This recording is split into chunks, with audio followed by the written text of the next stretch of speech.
이사야서를 구약의 신약이라고 그렇게 얘기합니다.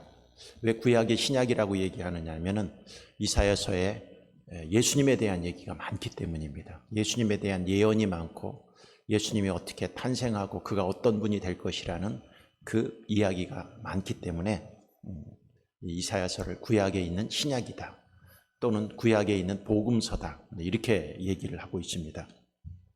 특히 오늘 말씀에 있어서 예수님에 대한 얘기들이 많이 하고 있습니다. 이스라엘 백성들은 소망이 없었습니다. 북이스라엘은 아수르에 의해서 멸망했고 남유다도 남유다를 치려고 아수르가 호시탐탐 노리고 있었습니다. 그 당시 남유다는 굉장히 국력이 약했습니다. 그러다 보니까 혼자 힘으로 그 거대한 아수르를 대항할 수가 없으니까 할 수 없이 옆에 있는 나라를 의지하게 됩니다. 그 나라가 어느 나라냐면 애굽이라는 나라입니다. 애굽도 강대국이었으나 아수르가 등장을 하면서 애굽도 점점 그 규모가 작아지는 나라로 되어 갈 수밖에 없었습니다. 애굽을 의지해서 아수르를 친다는 것도 그렇게 바람직하지 않았습니다. 그리고 이 남유다를 향해서 하나님이 징계를 합니다. 그들이 그들이 우상을 섬긴 거, 잘못한 거에 대해서 하나님이 그들을 징계하고 또 왕들이 하나님 앞에 제대로 살지를 못했습니다. 그 어려운 시절이 있었을 때 등장했던 왕이 누구냐면 우시야 왕입니다. 우시야 왕은 그나마 하나님 앞에서 제대로 살려고 열심히 해서 조금 그 나라가 회복되는 것 같았습니다. 근데 우시야 왕이 죽었습니다. 우시야 왕은 이사야 선지자가 활동을 했던 왕인데 우시야 왕이 죽었던 이유가 우시야 왕이 처음에는요 하나님을 잘 섬겼습니다. 열심히 섬기고 하나님을 위해서 살았고 하나님도 그 나라를 축복해 주셨는데 이 우시야 왕이 나라가 잘 나가니까 그가 잘못한 죄가 하나 있었습니다. 그게 뭐냐면 성전에 가서 제사를 드리는 것은 하나님이 제사장에게만 할 수 있도록 한 일입니다. 근데 우시야 왕이 나라가 잘 되고 나라가 튼튼해지니까 건방져지기 시작했습니다. 그래서 어떻게 하느냐 그 제사를 자기가 가서 드렸습니다. 말렸지만은 고집을 피우고 자기가 가서 월권을 행합니다. 그러자 하나님이 징계를 하십니다. 그래서 그 잘 나가던 우시야 왕 때문에 잘 나가던 남유다가 하루아침에 다시 약해지고 우시야 왕은 바로 문둥병이 걸려서 나라를 다스릴 수 없고 혼자서 저렇게 한쪽에 처박혀서 전염이 되니까 그러면서 살다가 우시야 왕이 죽었습니다. 그 이후로 나라는 더 약해지기 시작했습니다. 그러니까 나라로 보면은 좋은 왕이 있다가 그가 죄의 지음으로 말미암아 나라가 약해졌고 북이스라엘을 멸망시킨 아수르가 남유다까지 호시탐탐 노리고 있고 애굽을 의지하려고 하니까 애굽은 그 세력이 점점 약해져 가고 희망이 없었던 나라가 어느 나라이냐면 남유다입니다. 이때 등장한 이사야가 하나님 앞에 말씀을 하십니다. 이게 뭐냐면 예수님에 대한 소망을 주십니다. 예수님에 대한 꿈을 주십니다. 그게 오늘 9장부터 나왔던 말씀이죠. 그러면서 그 고통받는 이스라엘에게 희망을 줄 것을 얘기합니다. 9장 1절에 이렇게 얘기합니다. 전에 고통받던 자들에게는 흑암이 없으리로다. 옛적에는 여호와께서 스불론 땅과 납달리 땅이 멸시를 당하게 하셨더니 후에는 해변길과 요단 저쪽 이방의 갈릴리를 영화롭게 하셨느니라. 여기 갈릴리를 영화롭게 하셨다. 예수님이 어디서부터 활동을 했죠? 이 갈릴리에서부터 이렇게 활동을 합니다. 그러면서 3절에 보면 이런 말을 합니다. 주께서 이 나라를 창성하게 하시며 그 즐거움을 더하게 하셨으므로 추수하는 즐거움과 탈취물을 나눌 때의 즐거움 같이 그들이 주 앞에서 즐거워하리라. 이스라엘 백성들에게 하나님이 징계를 할 거라고 말씀을 했었습니다. 근데 하나님이 다시 갈릴리서부터 희망을 주고 그들에게 즐거움을 회복시켜 주실 것이라고 얘기합니다. 그 이야기가 이제 6절부터 나옵니다. 이는 왜 그러한 기쁨이 있겠는가? 한 아기가 우리에서 낳고 한 아들을 우리에게 주신 바 되었는데 누구를 얘기하고 있죠? 예수님을 보낼 것이다 라고 해요. 그러면서 이스라엘 백성들을 하나님께서 회복시켜 주실 것을 얘기합니다.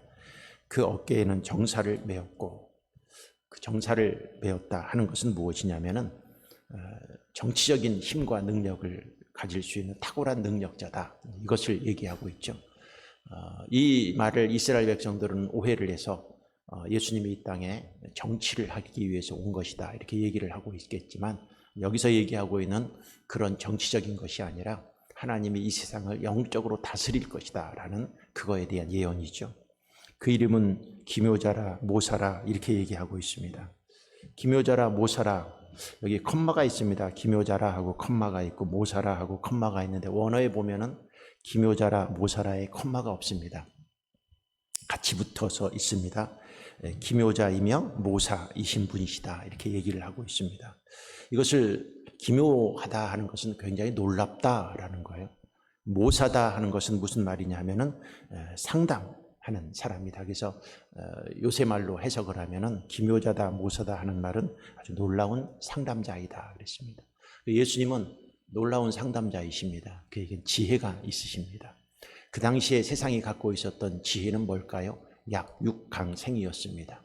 아수르같이 강한 나라만이 살아났고 강대국만이 승리하는 것이다. 그러니까 강해져야 된다라는 생각들을 갖고 있는데 예수님은 이 땅에 오셔서 우리에게 새로운 놀라운 지혜를 알려주기 시작합니다. 그것을 갖고 이 세상에 태어날 것이다 그럽니다. 예수님의 지혜와 세상의 지혜는 다릅니다. 예수님의 지혜와 세상의 지혜는 어떻게 보면 정반대입니다. 세상은 강해야 된다, 높아져야 된다, 뭔가 좀 많아야 된다, 양, 숫자, 힘 이걸 갖고 이 세상을 다스린다고 생각했는데 예수님이 이 땅에 오셔서 우리에게 놀라운 지혜를 알려주십니다. 예수님은 그와 정반대입니다.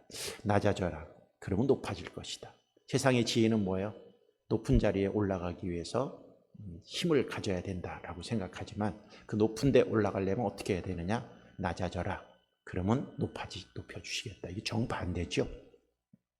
그 당시 세상에서는 높아지려고 하면 수단 방법을 가리지 않고 온갖 뇌물을 다 써가면서 사람들을 숙청시키면서 내 주위에 나를 반대하는 사람들을 다 없애가면서 올라가는 게 높은 자리라고 생각했어요. 아수르도 그렇게 강대국이 되었는데 예수님은 이 땅에 오셔서 낮아져라, 낮아져라. 죽어야 산다, 죽어야 산다. 정반대 말이죠. 예수님 약할 때 강하다. 어떻게 약한 게 강합니까? 약한 것은 나쁜 것이다. 그래서 약한 것들을 없애서 강하게 만들어야 이 세상을 살아남을 수 있겠다. 약육강생의 이론을 갖고 세상이 이끌어가고 있는데 예수님이 이 땅에 오셔서 정반대의 삶을 우리에게 얘기해 줬죠.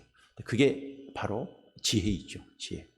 힘을 갖고 주위에 있는 나를 반대하는 사람들 다 숙청시키고 내가 권력과 권세와 힘과 돈을 갖고 높은 자리에 올라간 사람은 올라는 가겠죠.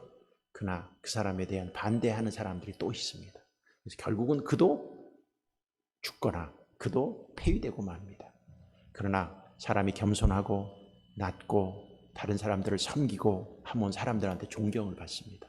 결국 그 사람을 사람들에 의해서 높은 자리에 세우고 그렇게 겸손함을 통해서 높은 자리에 올라가는 사람들은 반대하는 사람들이 없습니다. 왜? 숙청당하거나 자기를 배신한 사람들이 없기 때문에 그들의 존경을 받는 것이죠. 지금도 세상의 지혜가 뭡니까? 힘과 권력에 의해서 수단과 방법을 가리지 않고 높은 자리에 올라가잖아요. 그럼 그 밑에 반대하는 사람이 굉장히 많이 있어서 언젠간 그 사람 결국은 또다시 심판을 받습니다. 이 세상의 정치는 그렇게 가고 있습니다. 그러나 주님께서 우리에게 알려주신 이 놀라운 지혜, 이것이 예수님을 통해서 이루고자 하는 하나님의 방식이죠. 전능하신 하나님입니다. 예수님이 누구십니까? 전능하신 분이십니다. 그는 삼위일체 하나님이십니다.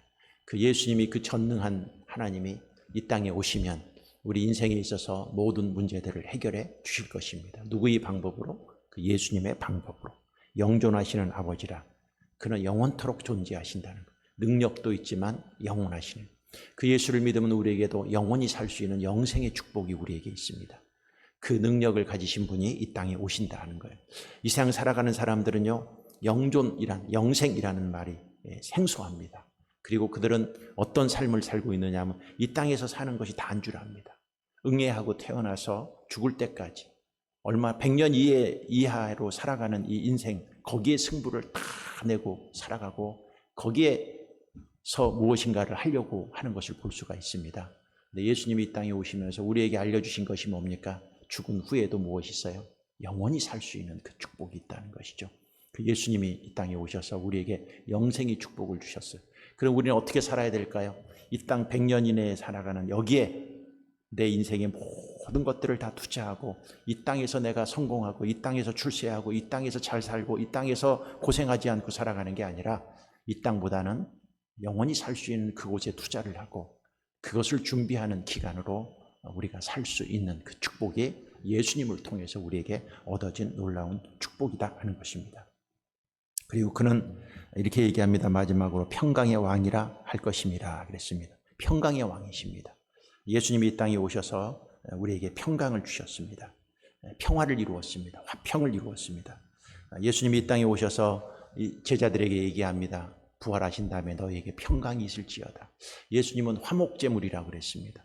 화평케 하는 자는 복이 있다니 저가 하나님의 아들이라 일컬음을 받을 것이라고 말씀하고 있습니다. 예수님이 이 땅에 화목제로 오셨습니다. 예수님이 오신 다음에 누가복음 2장 14절엔 이렇게 얘기합니다. 지극히 높은 곳에서는 하나님께 영광이요 땅에서는 기뻐하심을 입은 사람들 중에 평화로다 그랬습니다. 예수님이 오시면 이 땅에 무엇이 있습니까? 평화가 있습니다. 사람과의 갈등, 하나님이 예수님을 통해서 화평을 주고 하나님과의 끊어져 있던 그 삶의 현장에 하나님이 주시는 이런 놀라운 평강을 주십니다. 우리도 예수를 믿습니다. 예수를 믿는 사람들에게 우리에게 있어야 될 중요한 삶이 있습니다. 평강입니다. 평강. 화평케 하는 자가 되어야 됩니다.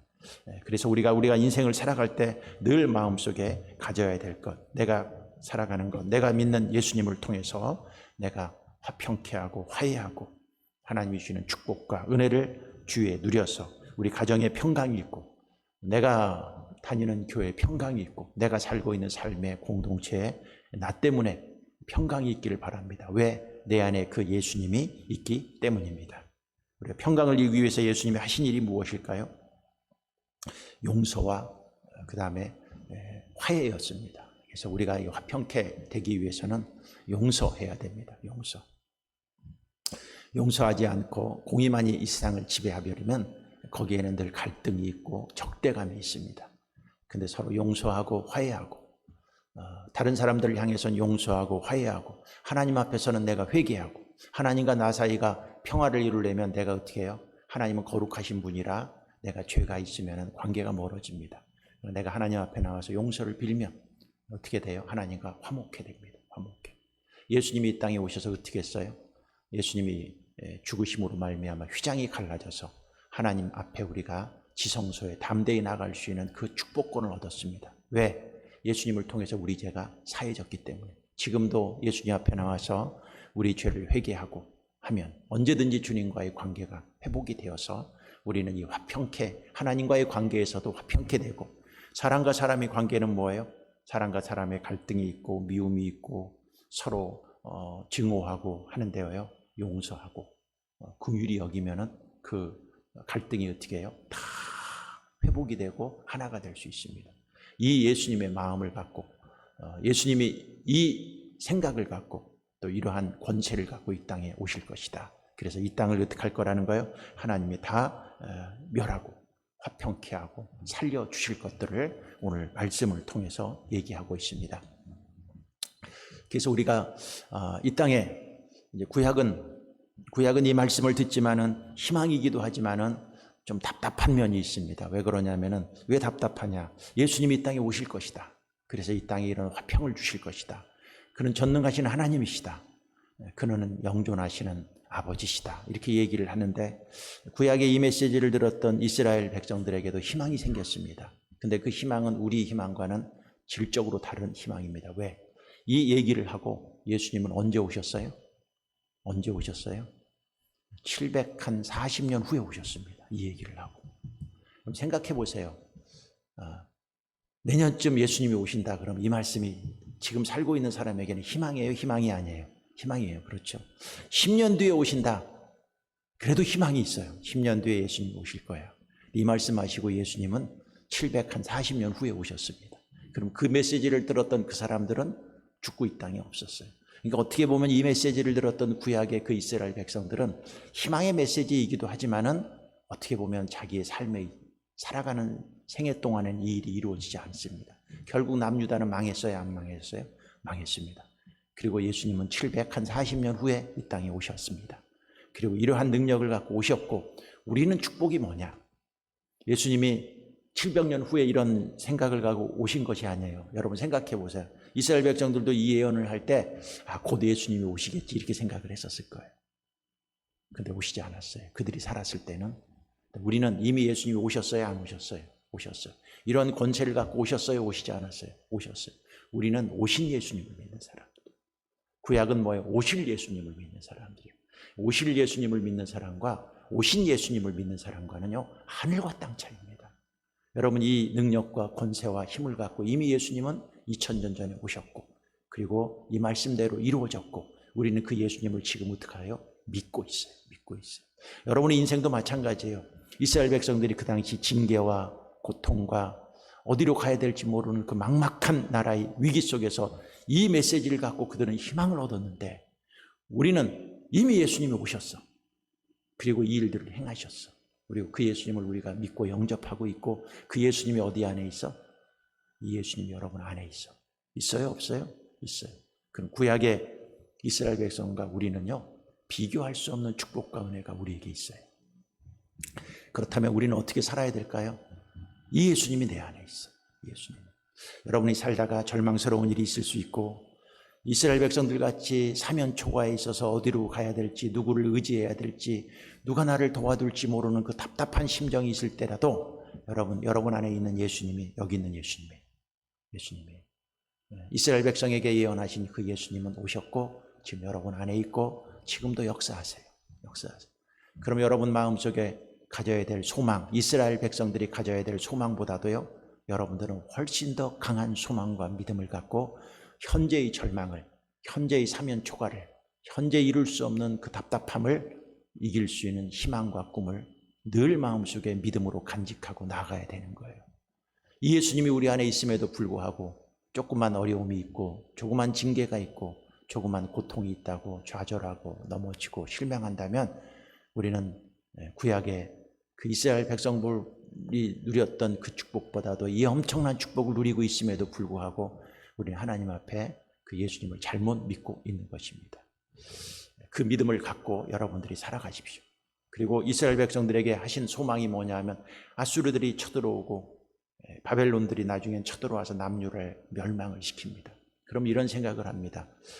저 하나님도 믿지도 않는 사람들이 나에게 이렇게 고통을 주고 이스라엘 민족을 망하게 하고 포로로 끌려가고, 이들을 통해서 이 나라가 망하면, 아니 하나님 믿는 나라는 이 모양 이 꼴이 되고 하나님도 믿지 않는 저 나라는 힘이 있다고 우리나라를 이렇게 집어삼켜버리면 하나님 살아계십니까? 하나님 이게 말이나 되는 것입니까? 내가 하나님을 믿는다면 뭔가 좀 나은 게 있어야죠. 하나님 믿는데 내가 죄졌다고 하나님도 믿지 않는 저러한 민족들에 우리를 망하게 하고 우리를 쓰러뜨리게 하십니까? 그러나 여러분, 그럴 필요가 없습니다. 소망을 가지십시오. 하나님께서 11장에 보면, 10장에 보면 이런 얘기들을 하고 있습니다.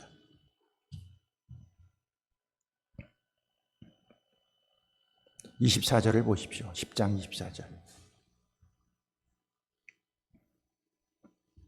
그러므로 주 만군의 여호와께서 이르시되, 시온에 거주하는 내 백성들아, 아수르가 애굽이 한 것처럼 막대기로 너를 때리며 몽둥이를 들어 너를 칠지라도 그를 두려워하지 말라. 내가 오래지 아니하여 내게는 분을 그치고 그들은 내 진도로 멸하리라 하시도다. 만군의 여호와께서 채찍을 들어 그를 치시되 오라파이에서 미디안을 쳐주신 것 같이 하실 것이며, 막대기를 드시되 바다를 향하여 애굽에게 하신 것 같이 하실 것이라. 그날에 그의 무거운 짐이 내 어깨에서 떠나고 그의 멍에가 내 목에서 벗어진데 기름진 까닭에 멍에가 부러지리라. 이것은 뭐예요? 하나님께서 아수르를 몽둥이로 대신 사용해서 이스라엘 백성들을 때렸어. 그러나 하나님이 뭐라고 그래요? 그 아수르 내가 가만히 냅두지 않겠다는 거예요. 그도 내가 다 치겠다는 거예요. 그리고 너 지금은 아수르가 강해서 너를 몽둥이로 때려서 네가 힘들지만 걱정하지 말아라. 내가 너는 살리고 그들은 죽이겠다는 거예요.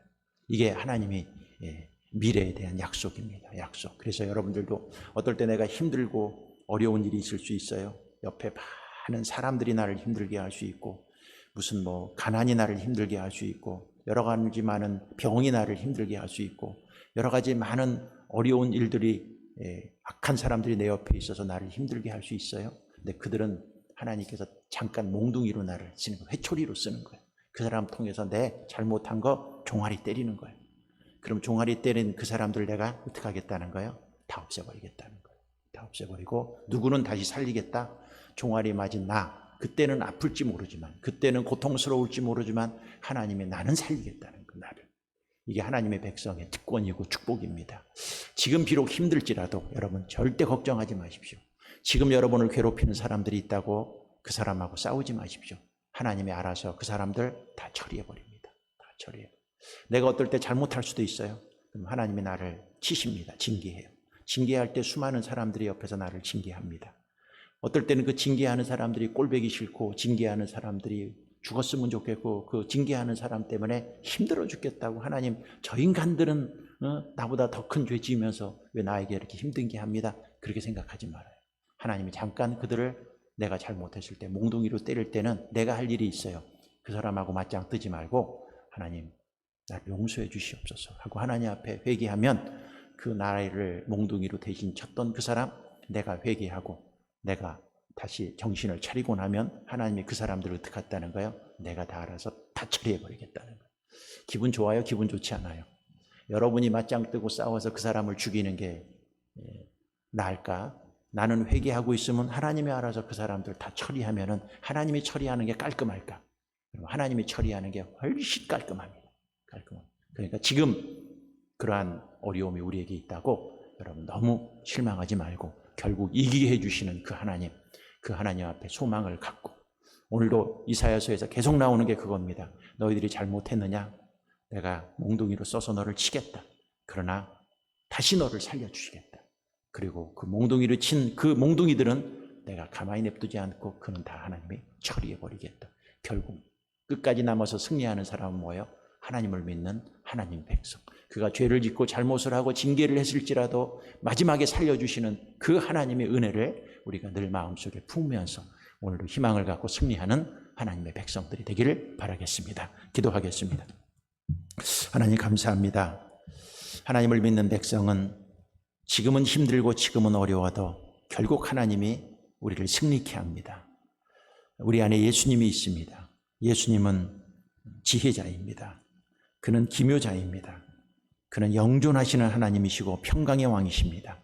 그 예수님을 통해서 우리에게 평강을 주시고 그 예수님을 통해서 우리에게 영생을 주시고 그 예수님을 통해서 우리를 놀라운 지혜를 허락하여 주셔서 우리가 지금의 현재의 삶을 믿음으로 이기고 승리하는 하나님의 백성으로 우리를 축복해 주시옵소서. 예물 드린 손길들이 있습니다. 축복해 주시고 은혜 주시고 그들에게도 예수님의 능력과 권능으로 어려움을 이기게 하시고 승리케 하시고 좌절하지 않도록 도와주시옵시고 소망과 꿈을 갖고 승리하는 주의 백성들 될 수 있도록 도와주시옵소서. 특별히 우리 교인들 늘 우리 기쁨 이를 위해서 기도하고 있습니다. 주께서 그를 능력으로 전능하신 하나님의 권세로 붙들어 주셔서 승리케 하시고 이기게 하시고 그 고통, 고난 물리치게 해 주시옵시고 결국 하나님의 백성이 승리한다는 것을 보여주는 놀라운 현장이 우리 안에 나타날 수 있도록 도와주시옵소서. 우리 성도들 중에서 코로나 때문에 어려움 당하는 사람들이 있습니다. 주께서 힘을 주시고 용기를 주시고 좌절하지 않도록 도와주시옵시고 영존하시는 그 하나님의 능력을 믿고 오늘도 승리하는 하나님의 백성들로 우리를 축복해 주시옵소서. 이 새벽에 기도하는 저희들을 축복하시고 오늘 기도하러 왔습니다. 일일이 머리 위에 안수해 주시옵시고 성령 충만함과 힘없고 돌아갈 수 있도록 도와주시옵소서. 예수님 이름으로 감사하며 기도드렸사옵나이다. 아멘. 하늘에 계신 우리 아버지여 이름이 거룩히 여김을 받으시오며 나라가 임하시오며 뜻이 하늘에서 이루어진 것 같이 땅에서도 이루어지이다. 오늘 우리에게 용할 양식을 주시옵고 우리가 우리에게 죄 지은 자를 사하여 준 것 같이 우리 죄를 사하여 주시옵고 우리를 시험에 들게 하지 마시옵고 다만 악에서 구하시옵소서. 나라와 권세와 영광이 아버지께 영원히 있사옵나이다. 아멘. 오늘 말씀을